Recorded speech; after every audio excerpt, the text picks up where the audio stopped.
The reply came too fast. Marguerite Voss noticed it the moment the motorcycle courier handed her the envelope at 6:30 on a Thursday morning. Frost still clinging to the church steps. She had sent the petition by bicycle messenger only 36 hours earlier. The road to the regional command post at St. Eloi was 40 kilometers of frozen rut and German checkpoints. A reply, even a dismissal, should have taken 4 days minimum. She had told herself to expect a week. She had told the other women to expect nothing at all. But here was the envelope. Cream-colored. Official seal pressed clean in red wax. And inside, a single typed page signed by Commandant Erich Voss, no relation, a coincidence of surname that had always made her stomach tighten, stating that the request for humane treatment of 9 captured Wehrmacht soldiers had been received, reviewed, and granted in full. The word granted sat on the page like a coin placed over a dead man's eye. Marguerite read it twice. She folded it. She tucked it into her coat pocket.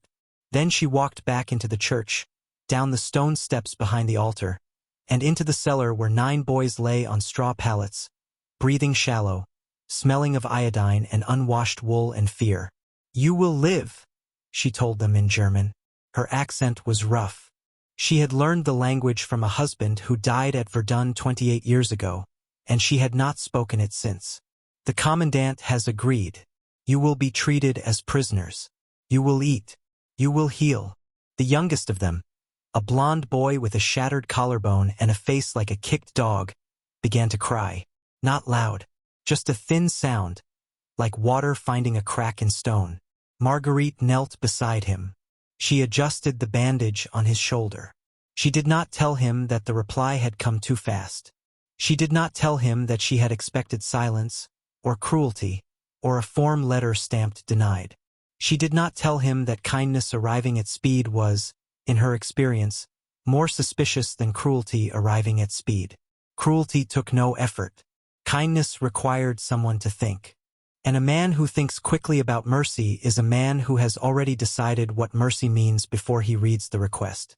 She told herself she was being foolish, an old woman's suspicion. She climbed the stairs and began organizing the village.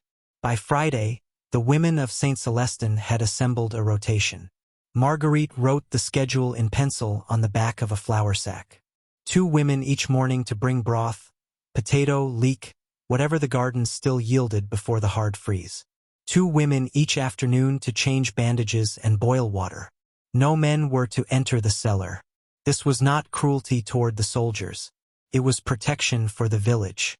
If the Germans decided the men had been aiding the prisoners, if they decided the cellar was a resistance cell disguised as charity, then the men of St. Celestin would be shot in the square and the women would be sent east. So the women carried the soup. The women wrung the cloths. The women looked at the faces of boys who could have been their sons and said nothing and went home and scrubbed their hands until the knuckles cracked. Marguerite supervised everything. She was 53 years old. Her husband was dead. Her daughter had moved to Lyon in 1941 and sent letters that arrived less and less frequently. The church was her life. The cellar beneath it had stored wine for 200 years before it stored boys in field gray uniforms. She spoke to them each day. Small talk, whether the broth was too salty. She learned their names. Fock, Brenner, Ossie. 2 of them were named Thomas, which caused confusion, so she called one Thomas A and the other Thomas B, and they accepted this without complaint because it meant someone was distinguishing them, calling them by something other than prisoner or enemy or the number stitched to the blanket they'd been given. The boy with the broken collarbone was named Dieter. He was 16. He told Marguerite in halting fragments that his mother ran a bakery in Kassel and that he had lied about his age to enlist because his older brother had died at Stalingrad and his mother had stopped speaking, and he thought if he went to the front and came back with a medal she might say his name again. Marguerite listened. She adjusted his bandage. She said, "Your mother will say your name." She did not say if you go home. She did not say when this is over. She said it as a fact, the way one states that the sun will rise, because the alternative was a sentence she could not build in any language. On Saturday, the second truck came. The first truck had brought the soldiers, for days earlier, after the skirmish at the river bridge. It was a standard transport, open-backed, with benches along the sides. The soldiers had been thrown from it like sacks of grain. Marguerite had watched from behind the church door and counted 9. 9 bodies. 3 could walk. 6 could not. The second truck, arriving Saturday afternoon, was different. Closed cargo. No windows. The sides were painted in a shade of gray slightly darker than standard military transport, and there were no unit markings on the doors. It idled at the edge of the village square for 11 minutes. Marguerite counted from the bell tower, where she had gone to check the roof tiles for winter damage. 11 minutes. The engine running. No one got out. No one came to the church. No one asked for the commandant's office or the mayor or the priest. The truck simply sat, vibrating faintly, exhaust curling white in the cold air. Then it left, south, toward the quarry road. Marguerite descended the bell tower. Her knees ached. She told herself it was a supply delivery that had taken a wrong turn. She told herself it was nothing. She made dinner. She ate standing at the kitchen counter because sitting felt like surrendering to a worry she could not name. That night, she could not sleep. She lay in bed and listened to the wind against the shutters and thought about the word granted. The way it had looked on the page. The way a doctor says the procedure was successful when the patient has died on the table. The grammar of it. Passive. Something done to you, not for you. She fell asleep near 3 in the morning. She dreamed of her husband's hands. Not his face. Just his hands, turning over soil in the garden behind the church, slow and deliberate, as if he were burying something small and precious and did not want to mark the spot. Sunday passed. Monday passed. The women brought broth. The boys ate. Dieter's collarbone was knitting. Thomaset had a fever that broke on Monday evening and left him shivering and lucid, asking for water in a voice like dry paper. Marguerite sat with him through the night, pressing a cold cloth to his forehead, and he called her mother once, half asleep, and she did not correct him.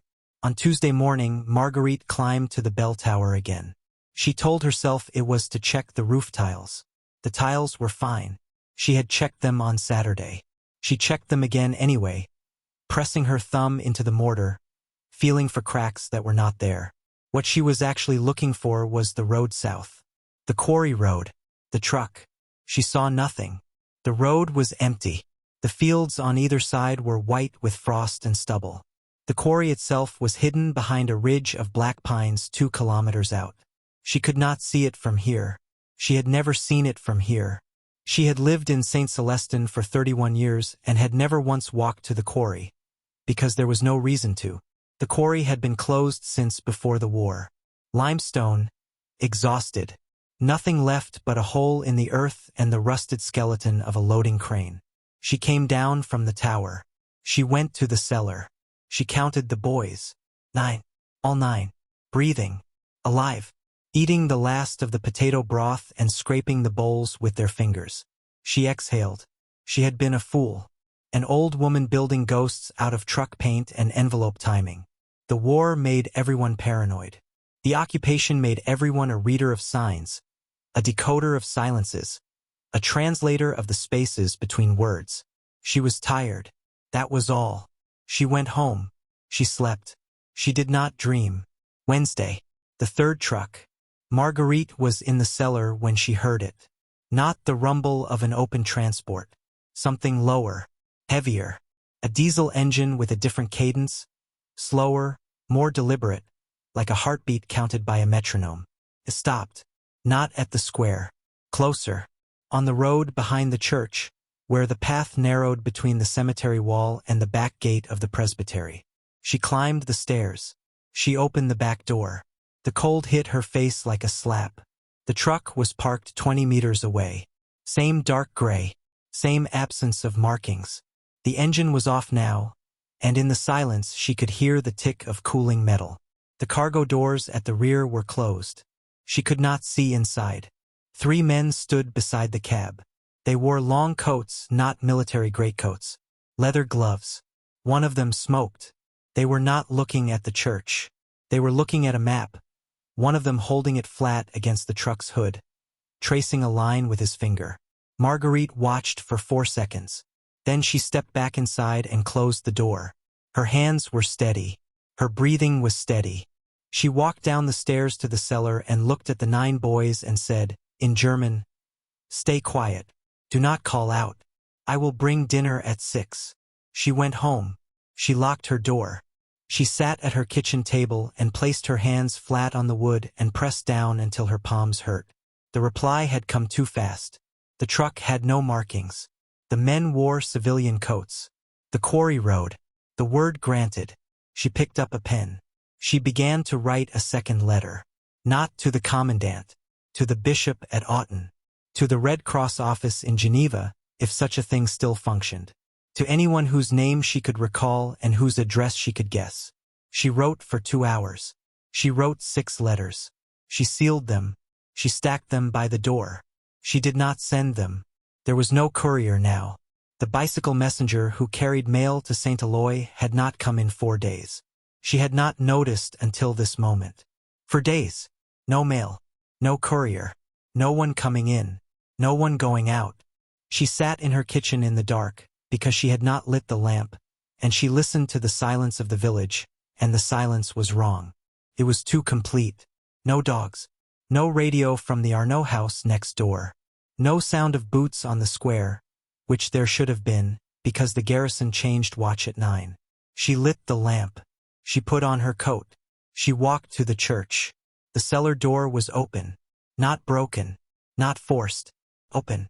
Swung wide, as if someone had walked through and not bothered to close it behind them. The hinges were old and they groaned in the wind. A low, repeating moan, like an animal calling for something it had lost. Marguerite descended the stairs.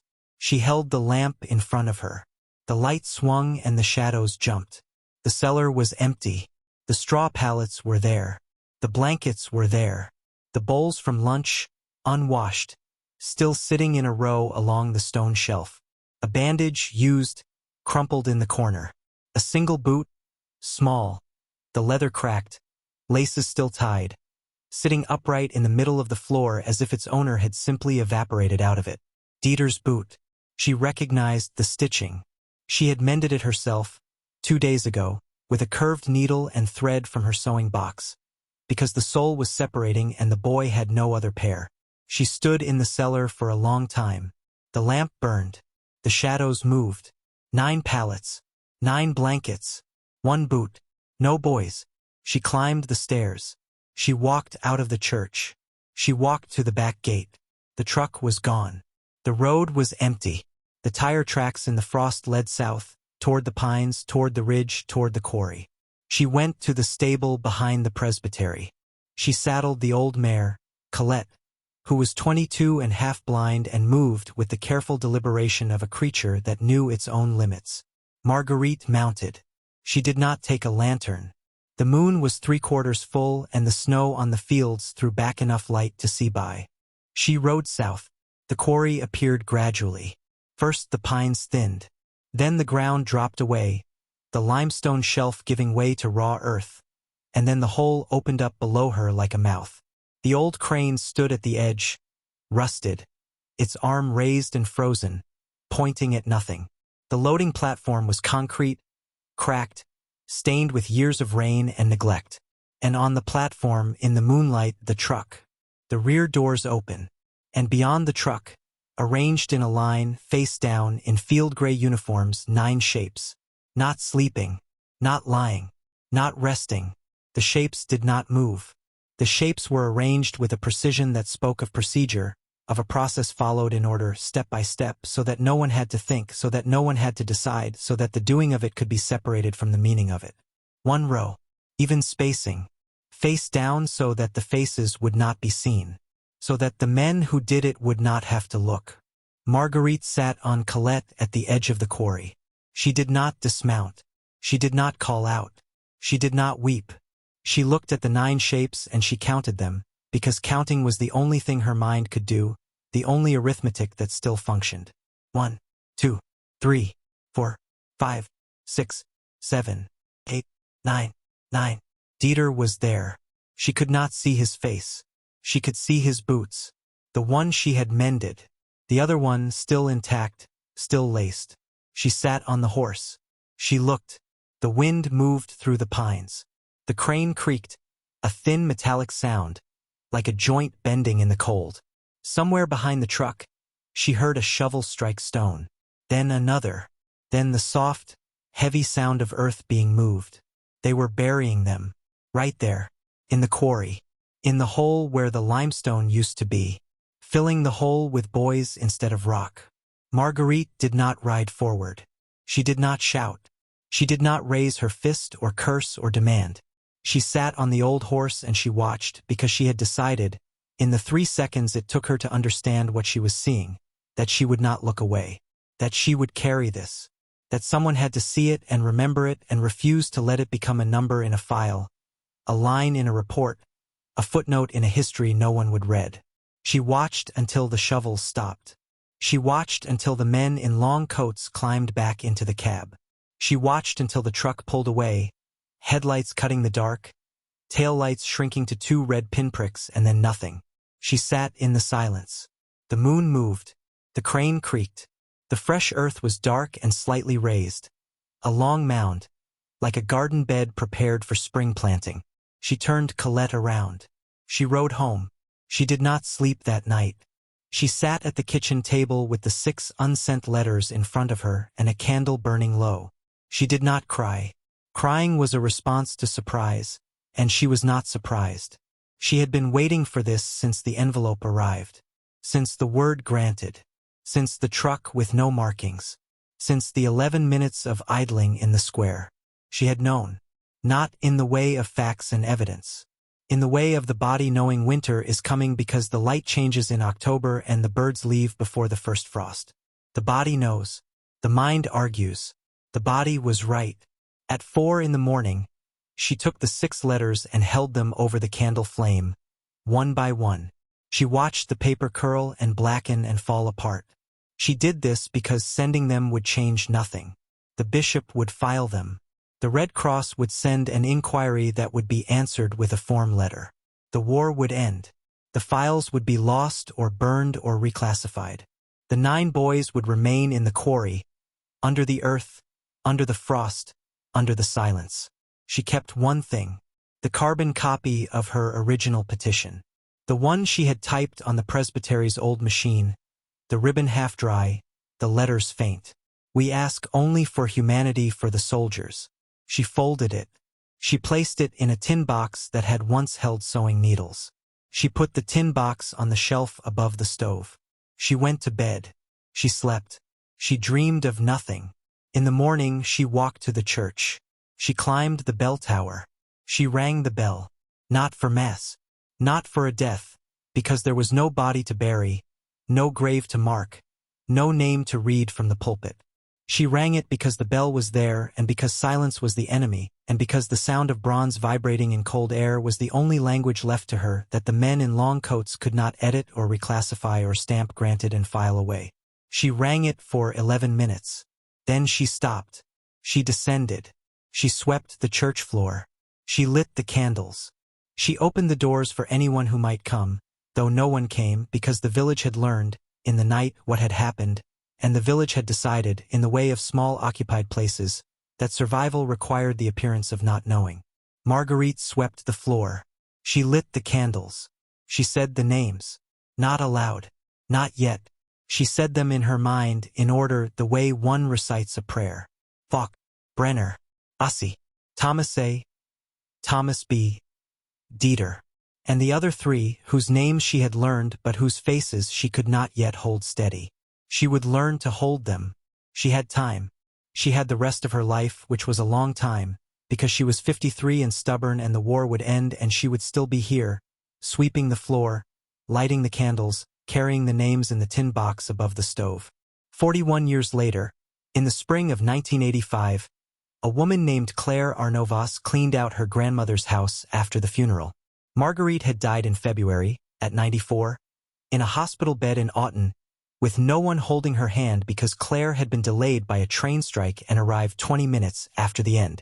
In the kitchen, above the old stove that had been replaced twice but kept in the same spot, Claire found the tin box. She opened it. Inside was a single folded paper, brittle, the type faded to the color of weak tea. She unfolded it carefully on the kitchen table, Under the window where the February light was thin and gray. We ask only for humanity for the soldiers. Below the petition, in Marguerite's handwriting, small and precise, a list. 9 names. Full names. Ranks. Hometowns. Dates of birth, where Marguerite had been able to find them. She had written them in pencil, and the pencil was smudged at the edges, as if she had gone over the letters many times, pressing harder each year, making sure they would not fade. Falk, Heinrich, infantryman, Freiburg, born 1924. Brenner Joseph, infantryman, Munich, born 1923. Ossi, Karl, infantryman, Dresden, born 1925. Thomas, Wilhelm, infantryman, Bremen, born 1924. Thomas, Martin, infantryman, Bremen, born 1926. Dieter, Engel, infantryman, Kassel, born 1928. And 3 more. 3 names Claire had never heard. 3 boys from towns she could not find on a modern map because the borders had shifted and the names had changed and the world had moved on in the way the world does, grinding the small and the dead under its heel and calling it progress. Claire folded the paper. She put it back in the tin box. She drove to St. Celestin. The church was still there.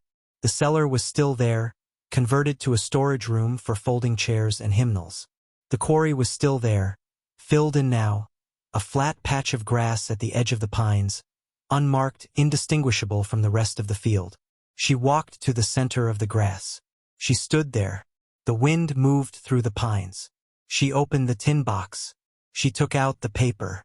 She read the 9 names aloud, slowly, one by one, into the cold air, because her grandmother had carried them for 41 years in silence and someone had to say them.